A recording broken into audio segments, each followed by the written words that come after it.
കേരള രാഷ്ട്രീയത്തിൽ ഇന്ന് വീശിയടിക്കുന്നത് മാറ്റത്തിന്റെ കൊടുങ്കാറ്റാണ്. ഭരണ തുടർച്ചയുടെ അഹങ്കാരത്തിൽ ജനങ്ങളെ വിസ്മരിച്ച പിണറായി വിജയന് ഓരോ മേഖലയിൽ നിന്നും കനത്ത പ്രഹരങ്ങൾ ഏറ്റുവാങ്ങേണ്ടി വരികയാണ്. മുഖ്യമന്ത്രി പിണറായി വിജയനും മന്ത്രിമാർക്കും മുൻ മന്ത്രിമാർക്കുമെതിരെ അഴിമതിയുടെയും ക്രിമിനൽ കേസുകളുടെയും കുരുക്കുമുറുകുമ്പോൾ അതിൽ നിന്നും ശ്രദ്ധ തിരിക്കാൻ പ്രതിപക്ഷത്തെ പ്രമുഖ നേതാക്കളെ വ്യക്തിഹത്യ ചെയ്യുക എന്ന തരം താഴ്ന്ന രാഷ്ട്രീയമാണ് CPM ഇപ്പോൾ പയറ്റുന്നത്. രാഹുൽ മാങ്കുടത്തിനെതിരെ CPM അനുകൂല മാധ്യമങ്ങൾ മസാല വാർത്തകൾ ചമച്ചും ഓഡിയോ ക്ലിപ്പുകൾ പുറത്തുവിട്ടും പ്രതിരോധം തീർക്കാൻ നോക്കിയെങ്കിലും അതെല്ലാം ജനങ്ങൾ പുച്ഛിച്ചു തള്ളുകയായിരുന്നു. ഇതിനിടയിലേക്കാണ് സർക്കാരിന് ഏറ്റവും ഒടുവിൽ ആന്റണി രാജുവിന്റെ രൂപത്തിൽ കനത്ത തിരിച്ചടി ലഭിച്ചത്. ലഹരിക്കടത്ത് കേസിലെ തൊണ്ടി മുതൽ മാറ്റിയതുമായി ബന്ധപ്പെട്ട് കോടതിയിൽ നിന്നും ഉണ്ടായ വിധി സർക്കാരിന്റെ മുഖത്തേറ്റ പ്രഹരമാണ്. മയക്കുമരുന്ന് കടത്തും സ്വർണ്ണക്കൊള്ളയും ഒക്കെയായിട്ട് LDF മുന്നണി തന്നെ പ്രതിരോധത്തിലായിരിക്കുന്ന ഈ സമയത്താണ് കേരളത്തിന്റെ പ്രതിപക്ഷ നേതാവ് VD സതീശനെ തകർക്കാൻ പുനർജനി എന്ന ആ പഴയ കേസ് CPM പൊടി തട്ടിയെടുക്കുന്നത്. VD സതീശൻ എന്ന നേതാവ് പ്രതിപക്ഷ നേതൃത്വ സ്ഥാനത്തേക്ക് വന്നത് മുതൽ പിണറായി സർക്കാരിന്റെ ഉറക്കം നഷ്ടപ്പെട്ടിരിക്കുകയായിരുന്നു. നിലമ്പൂർ ഉപതെരഞ്ഞെടുപ്പ് മുതൽ ഇങ്ങോട്ട് UDF നടത്തുന്ന ഓരോ മുന്നേറ്റവും സതീശൻ എന്ന തന്ത്രശാലിയായ നേതാവിന്റെ വിജയമാണ്. നിയമസഭയിൽ സർക്കാരിനെ അക്കമിട്ട് ചോദ്യം ചെയ്യുന്ന ഭരണപക്ഷത്തിന്റെ അഴിമതികൾ ഓരോന്നോരോന്നായി പുറത്തു കൊണ്ടുവരുന്ന സതീശനെ രാഷ്ട്രീയമായി നേരിടാൻ കഴിയാതെ വന്നപ്പോഴാണ് പുനർജനി പദ്ധതിയുടെ പേരിൽ വിജിലൻസ് അന്വേഷണവും CBI അന്വേഷണവും ശുപാർശയും സർക്കാർ കൊണ്ടുവരുന്നത്. പറവൂർ മണ്ഡലത്തിൽ പ്രളയബാധിതർക്ക് വീടുണ്ടാക്കി നൽകുവാൻ വിദേശത്തു നിന്നും പണം പിരിച്ചുവെന്നതായിരുന്നു ആരോപണം. എന്നാൽ വർഷങ്ങളായി വിജിലൻസ് അന്വേഷിച്ചിട്ടും ഒന്നും കണ്ടെത്താൻ കഴിയാത്ത ഈ കേസിൽ ഇപ്പോൾ പെട്ടെന്ന് CBI അന്വേഷണം വേണമെന്ന് പറയുന്നത് വരാനിരിക്കുന്ന തിരഞ്ഞെടുപ്പുകളെ ലക്ഷ്യം വെച്ചുള്ള വെറും ഇലക്ഷൻ സ്റ്റണ്ട് മാത്രമാണ്. ഭരണം ക്ലോഷറിലേക്ക് നീങ്ങുന്ന ഒരു ഗവൺമെന്റ് അവസാനമായി പ്രയോഗിക്കുന്ന വിഷായുധമാണിതെന്ന് ഷാഫി പറമ്പിൽ MP ഉൾപ്പെടെയുള്ള നേതാക്കൾ കൃത്യമായി ചൂണ്ടിക്കാണിക്കുന്നു. യഥാർത്ഥത്തിൽ സതീശനെ വ്യക്തിപരമായി ആക്രമിക്കുക എന്നതിലുപരി കോൺഗ്രസ് പ്രസ്ഥാനത്തെ തന്നെ തകർക്കുക എന്ന ഗൂഢലക്ഷ്യമാണ് ഇതിന് പിന്നിലുള്ളത്. FCRA ലംഘനം ആരോപിച്ച ഒരു ജനകീയ നേതാവിനെ അഴിക്കുള്ളിലാക്കാം എന്ന് CPM കരുതുന്നുണ്ടെങ്കിൽ അത് വലിയ തെറ്റാണ്. പ്രളയകാലത്ത് ജനങ്ങളെ സഹായിക്കാൻ സന്മനസ്സുള്ളവർ നൽകിയ സഹായത്തെ ക്രമക്കേടായി ചിത്രീകരിക്കുന്നത് ജനങ്ങളോടുള്ള വെല്ലുവിളിയാണ്. ആന്റണി രാജുവിന്റെ കേസിൽ കോടതിയിൽ സർക്കാർ എടുത്ത നിലപാടും സതീശന്റെ കാര്യത്തിൽ സർക്കാർ കാണിക്കുന്ന അമിത ആത്മവിശ്വാസവും താരതമ്യം ചെയ്താൽ തന്നെ ഇതിലെ ഇരട്ടത്തപ്പ് മനസ്സിലാകും. സ്വർണ്ണക്കടത്ത് ആരോപണത്തിൽ മുഖ്യമന്ത്രിയെ പ്രതിരോധിക്കാൻ കഴിയാതെ വരുമ്പോൾ ആ തരതര വെട്ടുക എന്ന CPM അജണ്ടയുടെ ഭാഗമായിട്ടാണ് ഈ അന്വേഷണങ്ങൾ.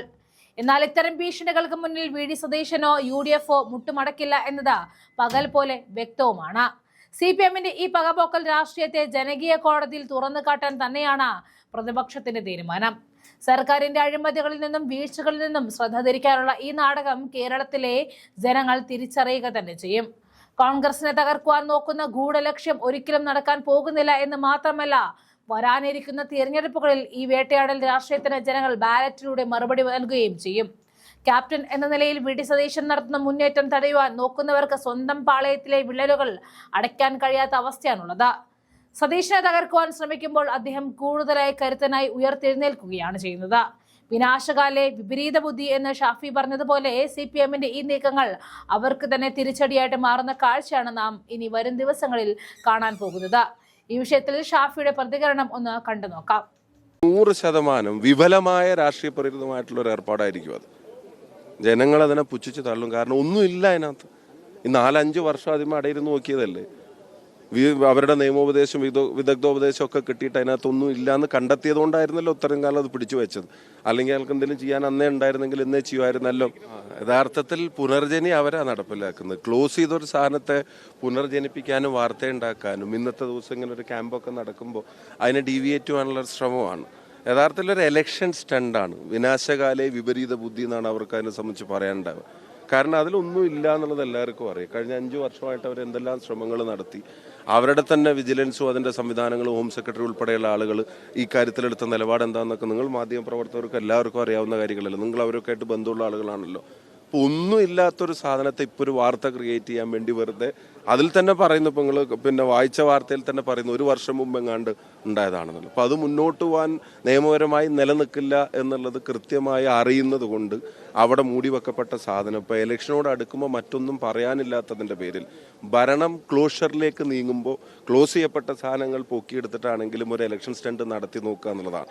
ആ 100% വിഫലമായ രാഷ്ട്രീയ പ്രേരിതമായിട്ടുള്ള ഒരു ഏർപ്പാടായിരിക്കും അത്. ജനങ്ങൾ അതിനെ പുച്ഛിച്ച് തള്ളും. കാരണം ഒന്നുമില്ല അതിനകത്ത്. ഈ 4-5 വർഷം ആദ്യമേ അടയിരുന്നു നോക്കിയതല്ലേ. അവരുടെ നിയമോപദേശം വിദഗ്ധോപദേശം ഒക്കെ കിട്ടിയിട്ട് അതിനകത്തൊന്നും ഇല്ലയെന്ന് കണ്ടെത്തിയത് കൊണ്ടായിരുന്നല്ലോ ഇത്രയും കാലം അത് പിടിച്ചു വെച്ചത്.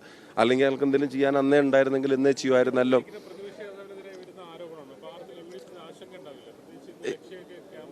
അവരുടെ ആശങ്കയല്ലേ വെളിവാവുന്നത്. അവരുടെ ലക്ഷ്യം എന്താണെന്ന് മനസ്സിലാവില്ലേ കൂടുതൽ. അവരല്ലേ കൂടുതൽ എക്സ്പോസ്ഡ് ആണ്. ഞങ്ങൾക്ക് ആശങ്കകളില്ല. ഞങ്ങൾക്ക് UDFന് ഒരാശങ്ക അക്കാര്യത്തിൽ ഒരു ഇലക്ഷൻ സ്റ്റണ്ടാണ്. അത് ദയനീയമായി പരാജയപ്പെടും. ഇന്നത്തെ ദിവസത്തെ വാർത്താ ഡീവിയേഷനുള്ള ശ്രമങ്ങളാണ്. ഞങ്ങളതൊന്നുമല്ല. ഞാൻ ആവർത്തിച്ച് പറയുന്നു, ഭരണം ക്ലോഷറിലേക്ക് എത്തിയൊരു ഗവൺമെന്റിന്റെ അവസാനത്തെ അടവുകളിലൊന്നും ഇനിയും വരാണ്ടാവുമായിരിക്കും ഇങ്ങനത്തെയൊക്കെ അത്തരം കാര്യങ്ങളൊക്കെ ഉണ്ട്. അപ്പോൾ അത് ജനങ്ങൾ കൃത്യമായിട്ട് കാണുന്നുണ്ട്. ഒരു മാസം പിന്നെ 1-1.5 മാസം മാത്രം ഇലക്ഷൻ ഡിക്ലറേഷന് കാത്തിരിക്കുമ്പോൾ ഈ നടത്തുന്ന നാടകമൊക്കെ ജനങ്ങൾ കൃത്യമായിട്ട് അറിയാം. ഒന്നുമില്ല എന്ന് അവർ തന്നെ ഭരിക്കുമ്പോൾ അതിൻ്റെ തലപ്പത്തിരിക്കുന്ന ആളുകൾ വിധി എഴുതിയിട്ടുള്ള ഒരു സ്ഥാനത്ത് പ്രൊസീഡ് ചെയ്യാൻ കഴിയാതെ അവർക്ക് ഉപേക്ഷിക്കേണ്ടി വന്നൊരു സ്ഥാനത്തെ തെരഞ്ഞെടുപ്പിനോട് അടുക്കുമ്പോൾ വാർത്തയാക്കാൻ ശ്രമിക്കുന്ന ഇലക്ഷൻ സ്റ്റണ്ട് എന്ന് ഞാൻ ആവർത്തിച്ച് പറയുന്നു. അത് കേരളത്തിലെ ജനങ്ങളുടെ മുമ്പിൽ ദയനീയമായി പരാജയപ്പെടും. ഞങ്ങളെ സംബന്ധിച്ചിടത്തോളം ഗവൺമെൻറ്റിൻ്റെ വീഴ്ചകൾ, ശബരിമല ഉൾപ്പെടെയുള്ള പ്രശ്നങ്ങൾ അതീവ ഗൗരവമായിട്ട് നിലനിൽക്കുകയാണ്.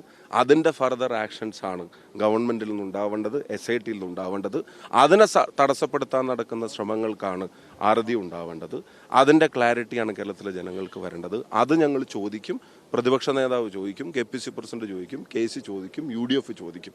ആ ഉത്തരങ്ങൾക്ക് പകരം ഇത്തരം കൊഞ്ഞനം കുത്തലുകൾ കൊണ്ട് കാര്യം ഉണ്ടാവില്ല. നിയമസഭാ തെരഞ്ഞെടുപ്പുകൾക്ക് മുൻപ് ഇത്തരത്തിൽ UDF നേതാക്കൾക്കെതിരെ ചില അന്വേഷണങ്ങൾ മുൻകാലങ്ങളിലും ഉണ്ടായിട്ടുണ്ട്.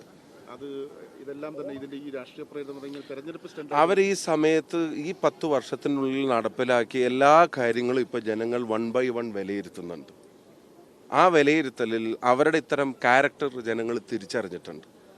അതിനോടുള്ള ജനങ്ങളുടെ പ്രതികരണമായിരുന്നു ഞാൻ നേരത്തെ സൂചിപ്പിച്ചതുപോലെ. തദ്ദേശ തെരഞ്ഞെടുപ്പ് പോലും പ്രാദേശികമായി നടന്നൊരു തെരഞ്ഞെടുപ്പ് എന്ന് തോന്നാത്ത തരത്തിൽ കേരളത്തെ ഒറ്റ യൂണിറ്റായി ജനങ്ങൾ കണ്ടതുപോലെയാണ് തെരഞ്ഞെടുപ്പിൽ ബിഹേവ് ചെയ്തത്. പഞ്ചായത്തിൽ, ബ്ലോക്കിൽ, മുനിസിപ്പാലിറ്റിയിൽ, കോർപ്പറേഷനിൽ, ജില്ലാ പഞ്ചായത്തിൽ, സമഗ്ര മേഖലയിലും എല്ലാ ജില്ലകളിലും UDFന്റെ വലിയ മുന്നേറ്റമുണ്ടായതിൻ്റെ കാരണം കേരളം ഒരു പൊളിറ്റിക്കൽ യൂണിറ്റായി കണ്ട് ജനങ്ങൾ ഈ ഗവൺമെന്റിനെതിരെ വിധി എഴുതി എന്നുള്ളതാണ്.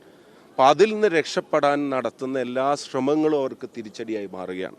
ഒരു പാട്ടിൻ്റെ പാരഡിയുടെ അകത്ത് പോലും അവർ കാണിച്ച ഒരു അസ്വസ്ഥത, അത് ഭരണത്തോടുള്ള വല്ലാത്തൊരു ഒരു ഒരു ഭരണമില്ലാതെ ജീവിക്കാൻ പറ്റാത്ത അവസ്ഥയിലേക്ക് അതിൻ്റെ തലപ്പത്തിരിക്കുന്ന ആളുകൾ മാറിയതിൻ്റെ സ്വഭാവമാണ്.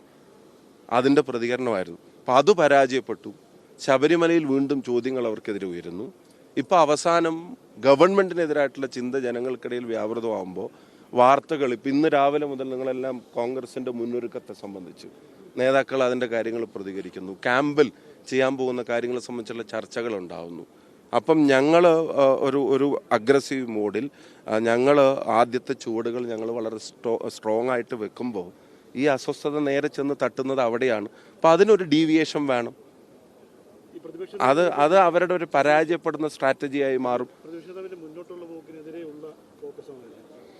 UDFന്റെയും അദ്ദേഹത്തിൻ്റെയും UDFന്റെയും പ്രതിപക്ഷ നേതാവ് ഉൾപ്പെടെ UDFന്റെ ഈ മുന്നൊരുക്കങ്ങളും പ്രവർത്തനങ്ങളും അവർക്കുണ്ടാക്കുന്ന അസ്വസ്ഥതയുടെ പ്രതികരണങ്ങളാണ്.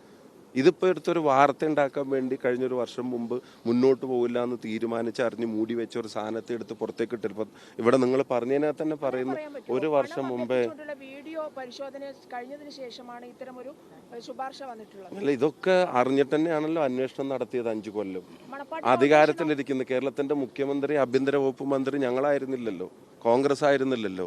എല്ലാ വീഡിയോയും എല്ലാ തെളിവുകളും പരിശോധിച്ച് എല്ലാ റിപ്പോർട്ടുകളും വിജിലൻസിൻ്റെയും ഹോം സെക്രട്ടറിയുടെയും മുമ്പിൽ വന്നിട്ട് ആ വന്ന റിപ്പോർട്ടുകളുടെ അടിസ്ഥാനപ്പെടുത്തി ഇത് ഇനി മുന്നോട്ട് പോവോ ഇല്ലയോ എന്നുള്ളത് പരിശോധിച്ച് ഇതിന് നിലനിൽപ്പില്ല എന്ന് അവർ തന്നെ തീരുമാനിച്ച് ഉപേക്ഷിച്ചതിനെ ഇപ്പോൾ തെരഞ്ഞെടുപ്പിൻ്റെ തലേ ദിവസം എന്ന് പറയാവുന്ന ഒരു സമയത്തെടുത്ത് പുറത്തിടുന്നതിൻ്റെ ഇൻറ്റൻഷൻ കേരളത്തിലെ ജനങ്ങൾക്ക് മനസ്സിലാവും.